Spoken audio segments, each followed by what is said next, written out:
أنفسنا وسيئات أعمالنا من يهده الله فلا مضل له ومن يضلل فلا هادي له وأشهد أن لا إله إلا الله وحده لا شريك له وأشهد أن محمدا عبده ورسوله يا أيها الناس اتقوا ربكم الذي خلقكم من نفس واحدة وخلق منها زوجها وبث منهما رجالا كثيرا ونساء واتقوا الله الذي تساءلون به والأرحام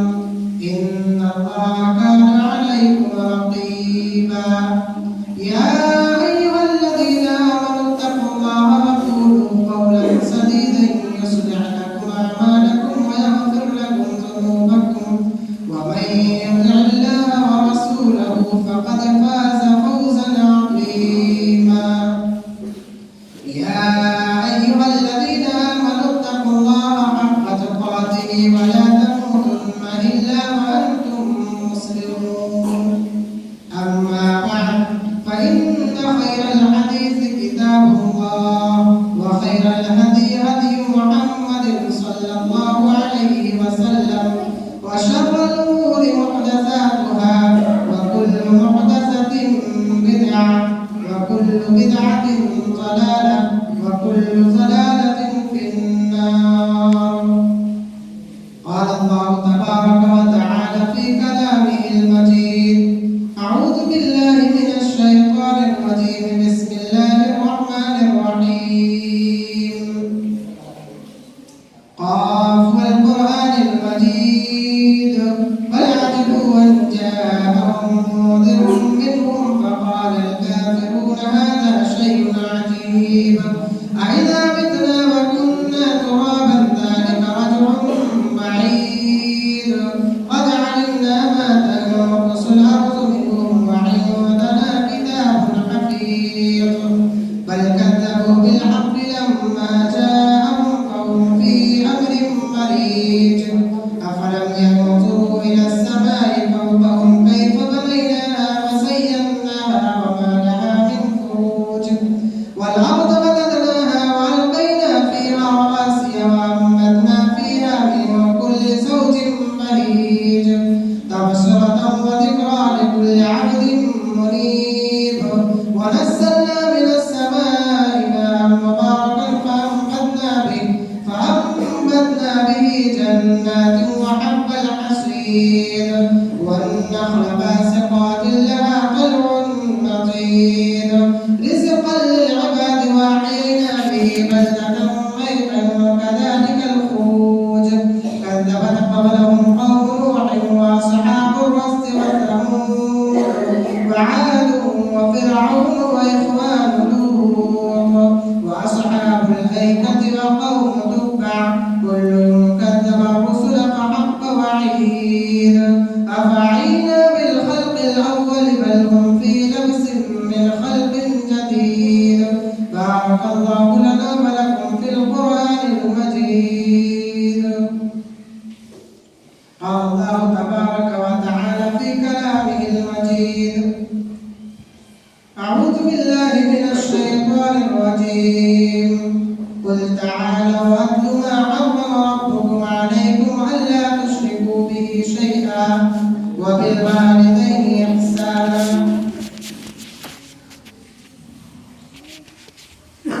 محترم حاضرین جمعہ، میرے عزیز بھائی اور دوستوں، اللہ رب العالمین کی تعریف، توصیف اور کبریائی کے بعد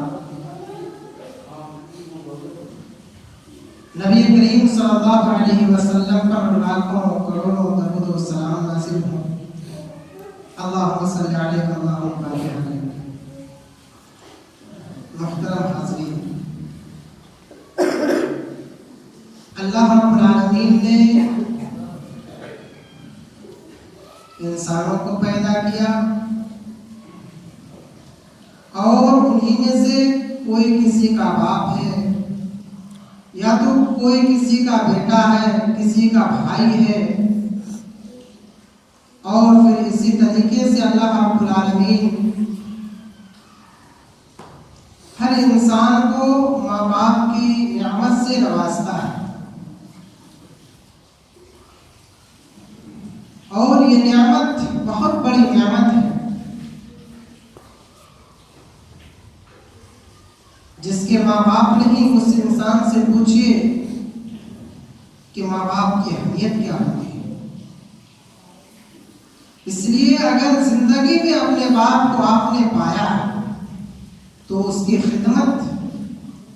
ان کے ساتھ اس کے سلوک، اچھا برتاؤ، شفقت، نرمی، ہمیشہ اچھا سلوک سے پیش آنا چاہیے۔ اس لیے کہ اللہ رب العالمین نے ماں باپ کا ذکر قرآن مجید میں بہت سارے مرتبہ فرمایا ہے، اور ان کے مقامات کا ذکر بھی کیا ہے۔ اللہ رب العالمین نے قرآن مجید میں جہاں اپنی عبادت کا ذکر فرمایا ہے، وہی فوراً بعد والدین کے ساتھ حسن سلوک کرنے کا بھی حکم دیا ہے۔ اور یہ اس چیز کا پتہ چلتا ہے کہ اس دنیا کے اندر اگر کوئی ہستی سب سے زیادہ حسن سلوک کا حامل ہے تو وہ ہمارے والدین ہیں۔ اور اللہ رب العالمین نے قرآن مجید کے اندر ارشاد فرمایا ہے، قُلْ تَعَالَوْا أَتْلُ مَا حَرَّمَ رَبُّكُمْ عَلَيْكُمْ أَلَّا تُشْرِكُوا بِهِ شَيْئًا وَبِالْوَالِدَيْنِ إِحْسَانًا۔ آپ کہہ دیجیے، قُلْ تَعَالَوْا أَتْلُ مَا حَرَّمَ، آپ ان کو کہہ دیجیے کہ آؤ میں تمہیں وہ چیز پڑھ کر سناؤں جس کو اللہ رب العالمین نے تم پر حرام فرمایا ہے، جس کو اللہ رب العالمین نے تم پر حرام کر دیا ہے۔ اور وہ یہ ہے کہ اللہ رب العالمین کے ساتھ کسی کو شریک مت ٹھہراؤ، اور والدین کے ساتھ حسن سلوک کرو، اچھا سلوک کرو۔ اس آیت کے اندر بھی اللہ رب العالمین نے اپنی عبادت کے بعد فوراً بعد والدین کے ساتھ حسن سلوک کرنے کا حکم دیا ہے۔ اس سے والدین کی اہمیت، ان کا مقام و مرتبہ، ان کی عظمت کا پتہ چلتا ہے کہ اللہ رب العالمین نے اپنی عبادت کے فوراً بعد والدین کا حسن سلوک کرنے کا حکم دیا ہے۔ اسی طریقے سے اللہ رب العالمین نے دوسری جگہ قرآن مقدس کے اندر ارشاد فرمایا، وَاعْبُدُوا اللَّهَ وَلَا تُشْرِكُوا بِهِ شَيْئًا وَبِالْوَالِدَيْنِ إِحْسَانًا۔ اللہ رب العالمین کی عبادت کرو اور اس کے ساتھ کسی کو شریک مت ٹھہراؤ، وَبِالْوَالِدَيْنِ إِحْسَانًا، اور والدین کے ساتھ اچھا سلوک کرو۔ اس آیت کے اندر بھی اللہ رب العالمین نے اپنی عبادت کے بعد فوراً والدین کا مقام و مرتبہ، ان کے ساتھ اچھا سلوک، حسن برتاؤ، شفقت، نرمی کے ساتھ بات چیت کرنے کا حکم دیا ہے۔ اور سورہ بنی اسرائیل کے اندر اللہ رب العالمین نے نقشہ کھینچا ہے والدین کی اہمیت، ان کی عظمت کو بتلانے کے لیے۔ اللہ رب العالمین سورہ بنی اسرائیل کے اندر ارشاد فرماتا ہے، وَقَضَىٰ رَبُّكَ أَلَّا تَعْبُدُوا إِلَّا إِيَّاهُ وَبِالْوَالِدَيْنِ إِحْسَانًا، کہ تمہارے رب نے فیصلہ کر دیا ہے، تمہارے رب نے فیصلہ کر چکا ہے، وَقَضَىٰ رَبُّكَ أَلَّا تَعْبُدُوا إِلَّا إِيَّاهُ، کہ اللہ رب العالمین کی عبادت کرو، اس کے ساتھ کسی کو شریک مت ٹھہراؤ، وَبِالْوَالِدَيْنِ إِحْسَانًا، اور والدین کے ساتھ اچھا سلوک کرو۔ اس آیت کے اندر بھی اللہ رب العالمین نے اپنی عبادت کے فوراً بعد والدین کے ساتھ اچھا سلوک کرنے کا حکم دیا ہے۔ اس سے بھی معلوم ہوا کہ والدین کا مقام و مرتبہ اس دنیا کے اندر نبی کریم صلی اللہ علیہ وسلم کی ذات کے بعد سب سے زیادہ اہمیت والا مقام و مرتبہ اگر کسی کا ہے تو وہ ہمارے والدین کا مقام و مرتبہ ہے۔ پھر اللہ رب العالمین نے آگے فرمایا اما یبلغن عندک الکبر احدهما او کلاهما فلا تقل لهما اف ولا تنهرهما وقل لهما قولا کریما. اللہ نے کہا کہ اگر ان میں سے ایک یا دونوں یعنی ماں اور باپ دونوں یا تو صرف ماں یا تو باپ اگر ان میں سے ایک یا دونوں بڑھاپے کی حالت کو پہنچ جائیں تو انہیں اف تک مت کہو، اف تک مت کہو اور ان کے آگے شفقت اور رحمت کے بازو پھیلا دو اور ان کے لیے دعائیں کرو کہ اے میرے رب رب ارحمہما کما ربیانی صغیرا، کہ اے میرے رب جیسے ان دونوں نے مجھے بچپن میں پالا تو بھی ان پر رحم فرما. اپنے والدین کے لیے دعا کرنی چاہیے اللہم رب ارحمہما کما ربیانی صغیرا. والدین بہت بڑی عظمت، والدین کی بہت بڑی نعمت ہے، والدین اس دنیا کے اندر بہت بڑی نعمت ہے. میرے عزیز ساتھیوں، اسی طریقے سے اللہ کے نبی جناب محمد رسول اللہ صلی اللہ علیہ وسلم کی احادیث موجود ہیں. کسی شخص نے پوچھا اللہ کے رسول اس دنیا کے اندر میرے اچھے حسن سلوک کا سب سے زیادہ حقدار کون ہے؟ اللہ کے نبی جناب محمد رسول اللہ صلی اللہ علیہ وسلم نے فرمایا تمہاری ماں. پھر اس نے دوسری مرتبہ سوال کیا اے اللہ کے رسول میرے اچھے سلوک کا سب سے زیادہ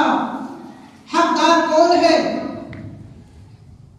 تو اللہ کے نبی نے پھر فرمایا تمہاری ماں. تیسری مرتبہ یہی سوال کیا کہ اللہ کے رسول میرے اچھے سلوک کا سب سے زیادہ حقدار کون؟ اللہ کے نبی نے کہا تمہاری ماں. چوتھی مرتبہ جب اس نے سوال کیا اے اللہ کے رسول میرے اچھے سلوک کا سب سے زیادہ حقدار کون؟ آپ نے فرمایا تمہارا باپ. اس حدیث سے یہ معلوم ہوا کہ ماں کی عظمت اور اہمیت باپ سے 3 گنا زیادہ ہے. اس لیے اگر ماں یا باپ آپ کو کوئی چیز کہے تو ان کو فوراً مانیں، ان کے سامنے شفقت اور نرمی کے بازو پھیلا دو. جب کہے اس وقت مان لو. اسی طریقے سے ایک حدیث میں آیا ہوا ہے نبی کریم صلی اللہ علیہ وسلم سے پوچھا گیا اللہ رب العالمین کو سب سے زیادہ پسندیدہ کون سا عمل ہے؟ اللہ رب العالمین کو سب سے زیادہ محبوب عمل کون سا ہے؟ اللہ کے نبی جناب محمد رسول اللہ صلی اللہ علیہ وسلم نے فرمایا کہ الصلاۃ علی وقتها، نماز کو اپنے وقت پر پڑھنا، وقت پر نماز پڑھنا. اور ساتھ ہی آگے فرمایا وبر الوالدین، اور والدین کے ساتھ حسن سلوک کرنا. اس حدیث کے اندر بھی اگر ہم غور کریں تو یہ معلوم ہوگا کہ اللہ رب العالمین نے نماز کا حکم دیا ہے. نماز اللہ رب العالمین کے لیے پڑھا جاتا ہے اور فوراً بعد اللہ رب العالمین نے والدین کے ساتھ حسن سلوک کرنے کا حکم دیا ہے. اس سے والدین کی عظمت اور ان کا مقام و مرتبہ کی اہمیت کا پتہ چلتا ہے. اسی طریقے سے ایک حدیث کے اندر حضرت امامہ رضی اللہ تعالی عنہ سے پوچھا گیا اگر کوئی شخص اپنے والدین کو ایک دن میں 100 بار شفقت کی نگاہ سے اپنے والدین کو دیکھے تو اس کا بدلہ کیا ہے؟ نبی کریم صلی اللہ علیہ وسلم نے فرمایا اگر 100 بار اس نے اپنے ماں باپ کو نرمی اور شفقت کی نگاہ سے دیکھتا ہے تو 100 حج کے بدلے اس کا مقام پائے گا، 100 حج کا بدلہ وہ پائے گا. دیکھیے والدین کا مقام و مرتبہ کیا ہے. اسی طریقے سے ایک حدیث میں اللہ کے نبی جناب محمد رسول اللہ صلی اللہ علیہ وسلم نے فرمایا کہ اگر کوئی شخص اپنے والدین کی خدمت کرتا ہے، ان کے ساتھ نرمی اور شفقت کے ساتھ پیش آتا ہے، ان کی بات مانتا ہے، ان کے ساتھ حسن سلوک کرتا ہے تو ان کے لیے جنت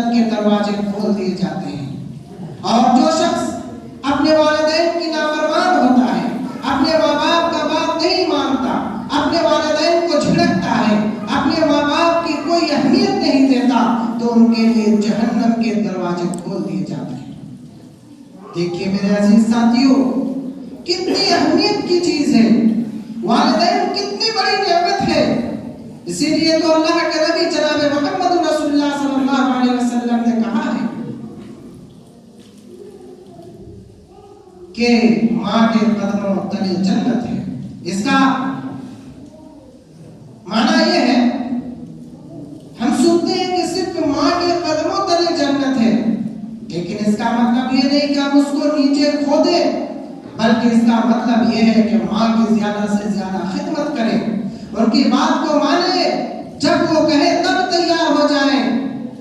یہ ہے ان کی خدمت۔ اور اسی طریقے سے ایک حدیث کے اندر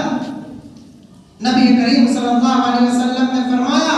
کہ اگر والدین ناراض ہیں تو اللہ بھی ناراض ہوگا، اگر والدین خوش ہیں تو اللہ رب العالمین بھی خوش ہوگا۔ رضا الرب فی رضا الوالد وسخط الرب فی سخط الوالد، کہ اللہ رب العالمین کو راضی کرنا ہے تو والدین کو، والد صاحب کو راضی رکھنا ہوگا، ماں باپ کو راضی رکھنا ہے۔ اور اگر چاہتے ہو کہ ہم نافرمان ہو جائیں، اللہ کے یہاں نافرمان بندہ ہو جائیں، گناہگار ہو جائیں، تو پھر اللہ اس دنیا کے اندر ماں باپ کی خدمت مت کرو۔ میرے عزیز ساتھیوں، اگر اپنے والد کو ناراض کریں گے تو پھر نبی ناراض، صحابہ کرام ناراض، علماء اسلام ناراض۔